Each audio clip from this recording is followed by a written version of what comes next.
할렐루야 성가대 생각하면 감사합니다. 할렐루야. 지난 한 주간 안녕하셨습니까?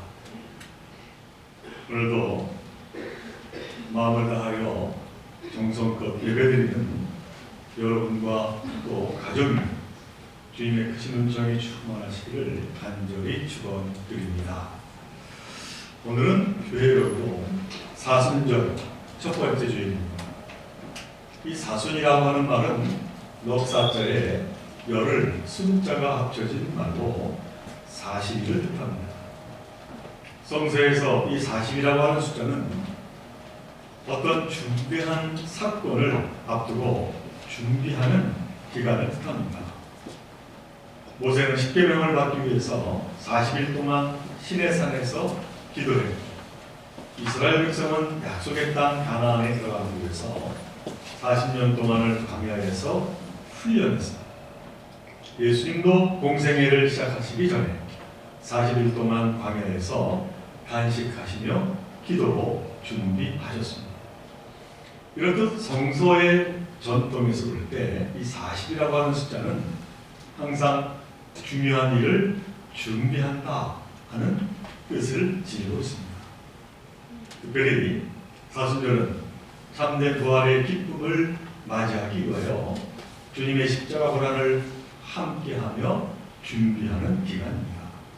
이러한 의미를 되새기며 40일 동안 기도로 말씀 묵상으로 또 경건하게 시간 보내시는 저와 여러분들 모두가 되시기를 간절히 바랍니다. 제가 일본에 살면서 느낀 것 가운데 하나가 일본 사람들은 고통을 견디는 힘이 무척 세다 하는 것이었습니다. 그 한 예로 일본 사람은 인간의 한계점을 극복하는 마라톤을 무척이나 좋아하고 또 많은 사람이 이 마라톤에 열심히 참가하고 있는 것을 보게 됩니다. 한동안 코로나19로 주춤했습니다마는 보통 1년에 일본에서 열리는 전국 마라톤 대회가 무려 42개나 된다는 것입니다.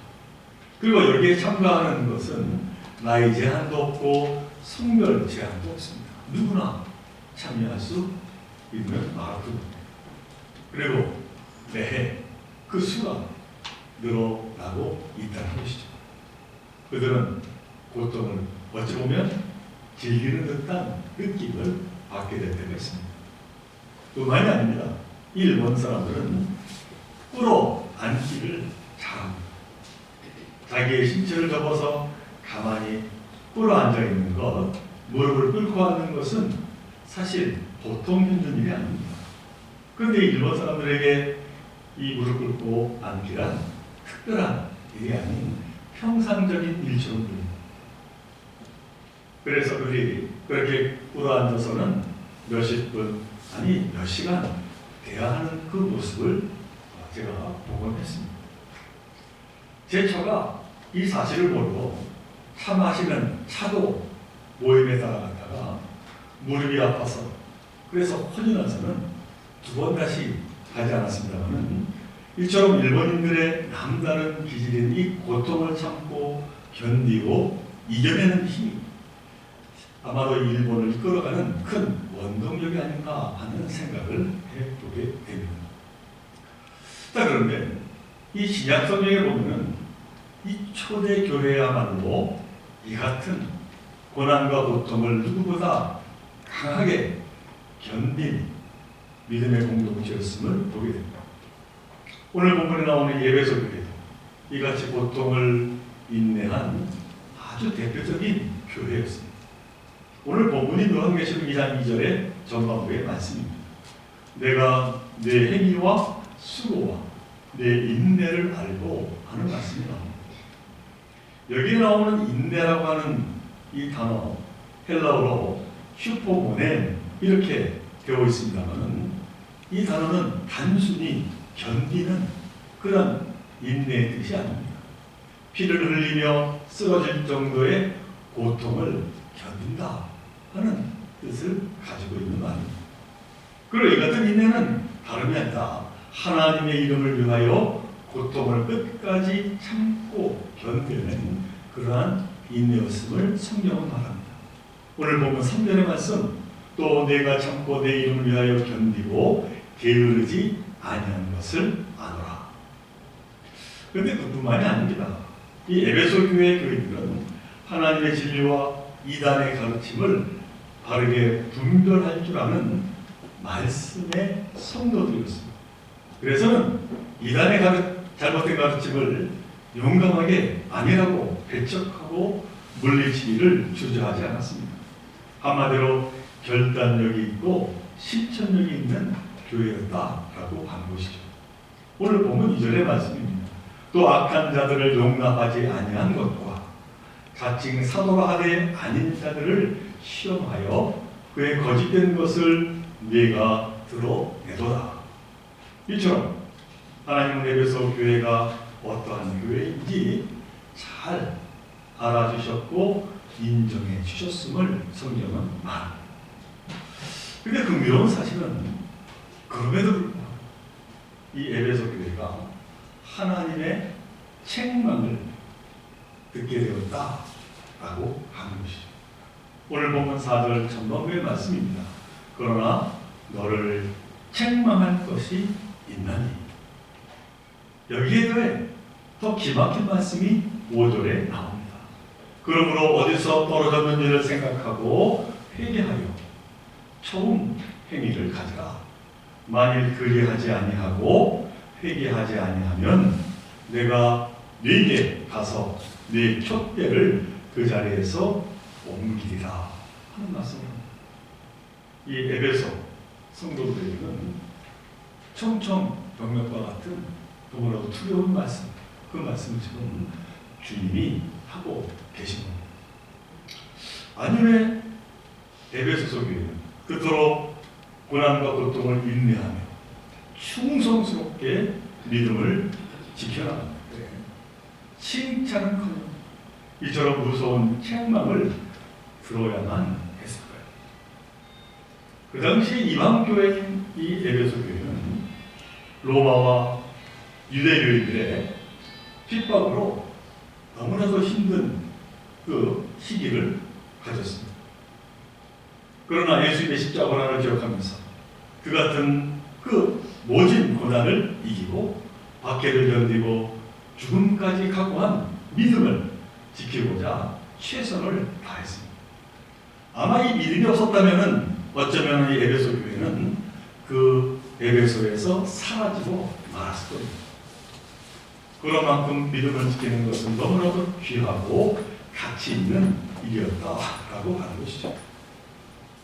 구약의 에스더서에 보면은 이스라엘 백성들이 절제절명의 위기를 맞이했을 때 왕후인 에스더가 그들을 구하기 위하여 고백한 유명한 말이 에스더서 4장 16절 후반부에 나옵니다. 죽으면 죽으리라. 모든 것을 걸고 최선을 다하겠다라고 하는 것이죠. 참으로 놀라운 믿음의 고백입니다. 이 같은 심정으로 이 에베소 교회는 고통을 참고 인내하며 버텼다라고 하는 것이죠. 하지만 오늘 본문에서 바로 밝히고 있듯이 하나님이 원하시는 것, 하나님이 중요하게 생각하시는 것과 너희가 원하고 생각하는 것이 늘 같지 않다, 늘 같지는 않다, 그렇게 말씀하고 있습니다.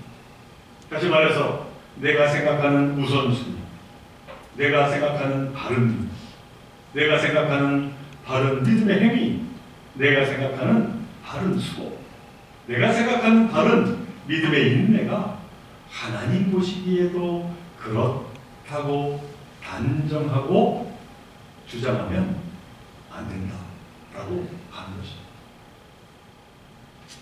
이런 잘못하면 하나님의 뜻이 아니라 내 뜻, 내 의가 될 수도 있기 때문입니다. 그러므로 오늘 본문은 우리에게 너무나도 중요한 교훈의 말씀을 전합니다.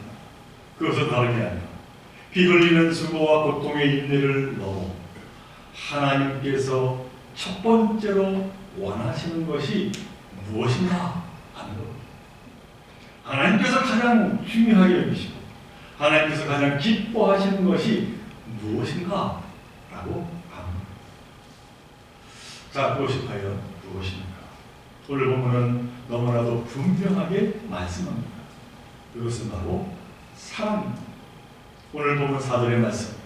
그러나 너를 책망할 것이 있나? 너의 처음 사랑을 버렸느니라.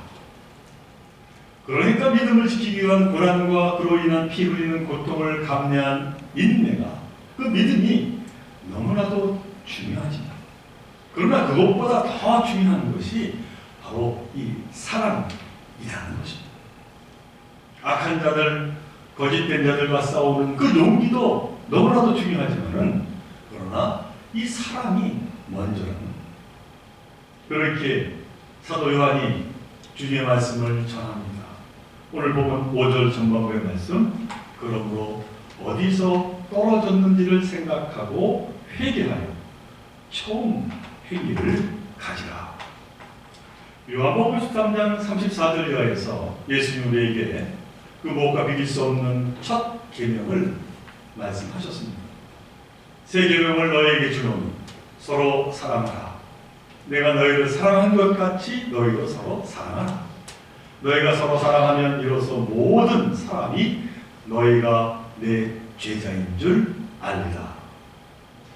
사도 바울은 다메섹에서 예수님을 영접한 이후에 이 첫 계명 사랑을 이방 교회에 널리 전했습니다. 그리고 고린도전서 13장 1절로 3절에서 이렇게 권면합니다. 내가 사람의 방언과 천사의 말을 할지라도 사랑이 없으면 소리나는 구리와 울리는 괭과리가 되고, 내가 예언하는 능력이 있어 모든 비밀과 모든 지식을 알고 또 산을 옮길 만한 모든 믿음이 있을지라도 사랑이 없으면 내가 아무것도 아니요. 내가 내게 있는 모든 것으로 구제하고 또 내 몸을 불사르게 내줄지라도 사랑이 없으면 내가 아무 유익이 없느니라. 방언과 천사의 말을 할지라도, 말씀에 대한 깨달음이 많을지라도, 내게 있는 것을 다 바쳐도 순교를 당할 만큼 믿음이 있어도 이 사랑이 없으면 아무것도 아니라고 말합니다. 아니, 아무것도 남지 않는다는 것입니다. 아니, 왜 사도 바울은 사랑이 없으면 아무것도 아니요 아무것도 남지 않는다고 말하고 있는 걸까요? 그것은 당연히 예수님이 우리에게 주신 새 계명이기 때문일 겁니다. 예수님을 구세주로 고백한 우리가 예수님의 새 계명을 따르는 것은 너무나 당연한 일이기 때문이라고 말씀한 것 같습니다. 자, 그렇다면 예수님은 왜 굳이 새 계명을 너희에게 주노니 서로 사랑하라 그렇게 말씀을 하셨을까요? 예수님이 그냥 하신 말씀은 결코 아니지 않겠습니까? 거기에는 너무나도 중요한 이유가 담겨 있다라고 하는 말씀입니다. 자, 그렇다면 예수님이 이렇게 사랑을 강조한 이유는 무엇이었을까요? 그 이유는 성경에 계속해서 나와 있습니다만 그 가장 중요한 첫 번째 이유는 무엇이고 하니 사랑만이 하나님을 알 수 있고 만날 수 있다라고 하는 이유 때문입니다. 요한일서 4장 7절로 8절의 말씀입니다. 제가 쉬운 세 번역으로 공독합니다. 사랑하는 여러분, 서로 사랑합시다. 사랑은 하나님에게서 난 것입니다. 사랑하는 사람은 다 하나님에게서 났고 하나님을 압니다. 사랑하지 않는 사람은 하나님을 알지 못합니다. 하나님은 사랑이시기 때문입니다. 요한은 계속해서 이렇게 말씀합니다. 12절의 말씀. 지금까지 하나님을 본 사람은 없습니다. 그러나 우리가 서로 사랑하면 하나님이 우리 가운데 계시고 또 하나님의 사랑이 우리 가운데서 완성된 것입니다 하는 말씀입니다. 그러니까 우리가 사랑으로 살아야만 하나님을 알 수 있고 하나님을 만날 수 있고 진정 하나님의 자녀가 될 수 있다는 것이죠. 구원받는 하나님 나라의 백성으로 살아갈 수 있다는 겁니다. 그러니 우리가 사랑하며 살아가는 것이 얼마나 중요한 일이겠습니까? 그 다음 두 번째 이유는 이 사랑만이 이 세상을 이기는 힘이 되기 때문입니다. 사도 요한은 요한일서 5장 3절로 4절에서 이렇게 말씀을 했습니다. 하나님을 사랑하는 것은 그 계명을 지키는 것입니다. 하나님의 계명은 무거운 짐이 아닙니다. 하나님에게서 태어난 사람은 다 세상을 이기기 때문입니다. 그러니까 이 사랑이야말로 세상을 이기는 능력이 되고 힘이 된다고 그렇게 말씀합니다. 삶을 경험하지만 말고 삶을 통해 성장하라 라고 하는 말로 유명한 에릭이라고 하는 목사님이 계십니다. 그는 자신이 겪은 경험을 글로 남긴 이야기가 많이 있습니다만 그 가운데 하나를 소개해 봅니다. 어느 사회학과 교수가 자신의 강의를 듣는 학생들에게 과제물을 내어주었습니다. 그것은 미국의 볼티모어의 너무나도 유명한 빈민가에 사는 청소년 200명의 이 학생들의 생활 환경을 조사하는 일이었습니다. 조사를 마친 뒤 학생들은 그 청소년들 각자의 미래에 대해서 평가를 다 써냈습니다. 그런데 이 평가서의 내용이 한결같이 똑같았습니다. 이 아이들에게는 전혀 미래가 없습니다. 아무런 기회도 이 학생들에게 주어지지 않기 때문입니다. 너무나도 열악한 환경입니다. 그로부터 25년이 지난 뒤에 또 다른 사회학 교수가 우연히 이 연구의 조사를 보게 되었습니다. 그래서는 그 학생들에게 그 200명의 청소년들이 25년이 지난 현재 과연 어떠한 삶을 살고 있는지 추적, 조사하라고 하는 과제를 내주었습니다. 25년 전 내린 평가대로 그 청소년들이 아무런 미래 없이 그렇게 살고 있는지를 확인을 하기 위해서였습니다. 그런데 학생들이 조사한 결과는 참으로 놀라운 것이었습니다. 사망하거나 다른 지역으로 이사간 20명을 제외하고 나머지 180명 중에서 무려 176명이 성공적인 인생을 살아가고 있었기 때문입니다. 미래가 없다고 그렇게 사회과학적으로 그렇게 연구해서 발표했는데 전혀 다른 결과가 나옵니다. 이 교수는 놀라서 그 조사를 좀 더 진행하고자 했습니다. 어떠한 일이 일어났는지, 어떻게 이 같은 일이 일어났는지 그 이유를 알기 위해서 말입니다. 다행히 그들 모두가 그 지역에서는 좀 떨어져 있었지만은 그곳에서 살고 있었습니다. 교수는 그들을 한 사람씩 가능하면 만나서 하나하나 질문을 던지게 되었습니다. 그중 한 질문으로 당신이 이처럼 그 빈민가에서 절망하지 아니하고 성공적인 삶을 살 수 있게 된 가장 큰 이유가 무엇입니까? 그러다 대답은 한결같았습니다. 우리를 가르쳤던 여 선생님이 한 분 계셨는데 그분이 우리를 이렇게 이끌어 주셨습니다.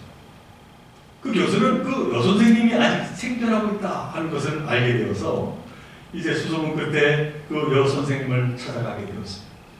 그 여선생님은 이제는 나이를 많이 먹은 노 선생님이었습니다. 그 교수가 이렇게 물었습니다. 도대체 어떠한 기적적인 교육 방법이 있었기에 빈민가의 이 청소년들을 이처럼 성공적인 인생으로 살 수 있도록 이끌 수가 있었습니까? 늙었지만 아직도 빛나는 눈을 간직한 그 여선생님이 작은 미소를 지으면서 이렇게 대답을 했다는 것이죠. 그것은 너무나도 간단한 일입니다. 난 그 아이들을 내 자식처럼 사랑했답니다. 진정 하나님 우리에게 주신 계명인 사랑만이 거친 세상을 능히 이길 수 있는 능력이요 힘이 된다라고 하는 진리를 보여준 한 예가 아닐 수가 없습니다. 이제 마지막 세 번째로 예수님이 세 계명을 너에게 주노니 서로 사랑하라 라고 하신 그 이유는 이 사랑만이 허다한 죄를 덮기 때문이다 라고 하는 것이죠. 예수님의 수제자였던 베드로전서 4장 8절에서 성도들에게 이렇게 말합니다. 무엇보다도 뜨겁게 서로 사랑할지니 사랑은 허다한 죄를 덮느니라. 이 사랑만이 죄를 용서받고 용서하는 능력이 된다는 것입니다. 그래서 참된 구원이 이루어진다고 말씀하고 있는 것이죠. 우리는 예수 그리스도의 바로 이 사랑으로 말미암아 죄의 용서를 받게 되었습니다. 그래서 우리는 천국 백성이 되었습니다. 오로지 주님이 우리에게 베푸신 은혜가 아닐 수가 없습니다. 그런데 바로 이 놀라운 은혜를 바로 우리 또한 서로 나눌 수 있다는 것입니다. 서로가 사랑으로 용서하고 용서받을 때 가능해진다라고 하는 것이죠. 이 얼마나 대단한 일입니까? 죄에 빠진 자들을 건지신 주님을 닮아서 생명의 사도로 우리가 살아갈 수 있다니 말입니다. 사랑하는 종교회 성도 여러분, 오늘 본문에서 하나님은 이 에베소 교우들에게 결코 지금의 수고와 인내를 멈추라, 그것을 원하신 것이 결코 아닙니다.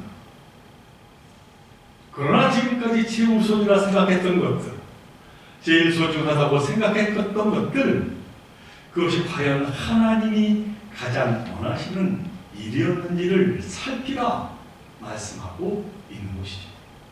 그리고 그것은 무엇보다도 하나님이 가장 원하시는 것, 사랑하며 살라는 것입니다. 사랑이야말로 생명의 길, 구원의 길로 우리를 이끄는 열쇠임을 우리에게 말씀하시고자 하신 것이죠. 사순절을 맞이한 지금 주님 우리에게 명한 첫 번째 계명, 이 사랑을 다시 세워 나가고자 결단하는 저와 여러분 되시기를 간절히 바랍니다. 사랑의 사도로 주님께 잘했다 칭찬받는 저와 여러분들 모두가 되시기를 주님의 이름으로 간절히 축원을 드립니다. 우리 함께 기도드립니다. 사랑의 하나님, 오늘 요한계시록을 통해서 우리의 삶을 되돌아봅니다. 우리가 교회에서 열심으로 수고하며 섬기는 그 삶을 살아갈 때 무엇보다도 잊지 아니해야 할 것은 사랑이라고 말씀합니다. 정말 우리가 사랑으로 살아가는 것 쉽지 않습니다. 사랑보다 미움을, 또 저희들 언제나 마음에 품을 때가 있습니다. 사랑보다 증오하고 오히려 분노하며 살아갈 때가 많이 있습니다. 그러나 하나님 우리에게 명령하시기로 사랑이야말로 우리를 구원하여 주신다 말씀하십니다. 하나님을 우리가 눈으로 보고 우리가 알게 되는 것, 바로 사랑으로 인하여 가능하다고 말씀합니다. 이 말씀을 언제나 기억하며 부족하지만은 사랑하며 살고자 노력하는 저희들 모두가 되게 하여 주옵소서. 정말로 좋은 교회가 사랑이 넘치는 교회를 하나님께서 주장하시며 또 그 삶을 이루어가는 주의 모든 당신의 귀한 권석들 되게 하여 주옵소서. 이 모든 것 간절히 바라올 때마다 우리 주 예수 그리스도 이름으로 감사 기도드리옵나이다.